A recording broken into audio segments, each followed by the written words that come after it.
نماز جنازہ میں رفع یدین کو ہم جائز نہیں سمجھتے اور نہ ہی نماز جنازہ میں رفع یدین کے قائل ہیں، جبکہ 5 وقتہ نمازوں میں اگر کوئی شخص رفع یدین کرے تو ہم اس کو ناجائز نہیں کہتے، ہم اس پر نکیر نہیں کرتے، ہم اس کا انکار نہیں کرتے۔ اس کی کیا وجوہات ہیں، یہ وجوہات میں آپ کے سامنے عرض کروں گا، لیکن اس سے پہلے آپ کو دیکھ کر بڑی حیرانگی ہو رہی ہوگی کہ جون جولائی کے مہینے میں نے یہ واسکٹ کوٹ کیوں پہنا ہوا ہے۔ جی ہاں، یہ ایک اٹل حقیقت ہے۔ میں اس وقت بری ابٹ آباد کے اندر ہوں اور یہ ہمارا آبائی علاقہ ہے، اور اس وقت ضلع تحصیل ابٹ آباد اور بری اور اس کے قرب و جوار گلیات اور کوثار میں سخت سردی کا موسم ہے، مسلسل بارشیں ہو رہی ہیں، اور یہ جون جولائی کا مہینہ دسمبر اور جنوری کے مہینے کا منظر پیش کر رہا ہے۔ اس کی حقیقت آپ بری ابٹ آباد اور اسی طرح اس کی گلیات کے باشندوں سے آپ کر سکتے ہیں، وہ بھی آپ کو اس بات کی حقیقت بتلائیں گے کہ اس وقت ضلع تحصیل ابٹ آباد اور میری اور گلیات میں مسلسل بارشیں ہیں اور سخت سردی ہے، جس کی وجہ سے میں نے یہ واسکٹ کوٹ پہنا ہوا ہے۔ بہرحال نماز جنازہ کے اندر جو رفع یدین ہے اس کی ہم اجازت اس لیے نہیں دیتے کہ نماز جنازہ کے اندر رفع یدین کرنا جائز نہیں ہے، اور نماز جنازہ کے اندر رفع یدین ثابت ہی نہیں ہے، جبکہ 5 وقتہ نمازوں کے اندر جو رفع یدین کیا جاتا ہے، جو بعض ائمہ اکرام اس کے قائل بھی ہیں، امام احمد بن حنبل، امام شافعی اور دیگر جو ائمہ اکرام ہیں، تو وہ اس کے قائل ہیں، تو ہم اس کو ناجائز نہیں کہتے، اگرچہ ہم احناف ترک رفع یدین کے قائل ہیں۔ اس کی تفصیلات موجود ہیں، اس کے دلائل موجود ہیں، اس کے برائن موجود ہیں، کبھی موقع ملا تو اس پر تفصیل سے بات کریں گے بھی، اور میں نے اپنے چینل کے اوپر اس پر تفصیلی ویڈیو بھی اپلوڈ کی ہے۔ لیکن بہرحال نماز جنازہ کے اندر جو رفع یدین ہے اس کی اجازت نہیں ہے، کیونکہ نماز جنازہ کے اندر رفع یدین ہاتھوں کا اٹھانا یہ پہلی تکبیر کے علاوہ کسی بھی موقع پر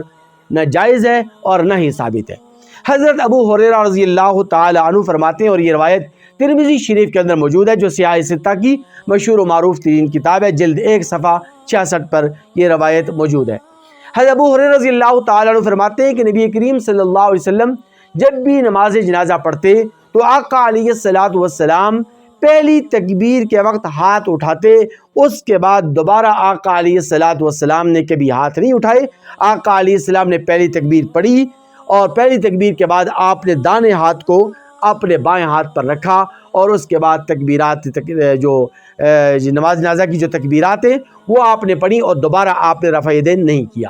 عبداللہ بن عباس رضی اللہ تعالی عنہما کی روایت بھی موجود ہے، وہ فرماتے ہیں کہ نبی کریم صلی اللہ علیہ وسلم نے نماز جنازہ کے اندر پہلی تکبیر کے علاوہ دوبارہ کبھی بھی آپ نے پلٹ کر ہاتھ نہیں اٹھائے۔ اسی لیے حضرت امام علامہ ابن حزم رحمہ اللہ فرماتے ہیں کہ نماز جنازہ کے اندر پہلی تکبیر کے علاوہ کسی بھی موقع پر رفع یدین یہ ناجائز ہے، اور نہ ہی کسی نص سے یعنی صریح حدیث سے ثابت ہے، اور یہی وجہ ہے کہ عبداللہ بن مسعود رضی اللہ تعالیٰ عنہ، عبداللہ بن عباس رضی اللہ تعالیٰ عنہ اور حضرت امام اعظم ابو حنیفہ اور امام سفیان ثوری رحمہ اللہ سب حضرات کا یہی مسلک ہے کہ نماز جنازہ کے اندر صرف اور صرف پہلی تکبیر میں ہاتھ اٹھائے جائیں، اس کے بعد دوبارہ ہاتھ اٹھانا جائز نہیں ہے۔ حضرت امام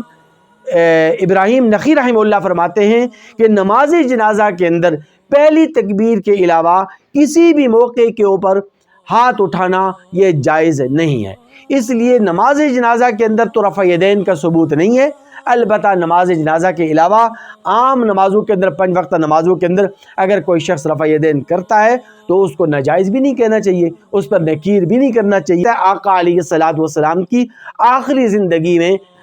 ترک رفع یدین کا ثبوت ملتا ہے، تو اس لیے بعض ائمہ حضور اکرم صلی اللہ علیہ وسلم کی ابتدائی زندگی کے جو عمل ہے اس کو لیتے ہیں اور رفع یدین کے قائل ہیں، اور ہم جو احناف ہیں وہ آقا علیہ السلام کی زندگی کی آخری عمل یعنی ترک رفع یدین کے قائل ہیں، اور اس کو ہم اختیار کیے ہوئے ہیں۔ اس لیے یہ کوئی مسئلہ رفع یدین کا مسئلہ ایسا مسئلہ نہیں ہے کہ جس پر ایک دوسرے کے اوپر کفر کے یا ناجائز ہونے کے یا پھر منکر ہونے کے فتوے لگائے جائیں، یا کہ کسی کی رفع یدین کی جو نماز ہے، رفع یدین والی نماز، اس کو ہم جائز کہیں اور ترک رفع یدین والی نماز کو ناجائز کہیں۔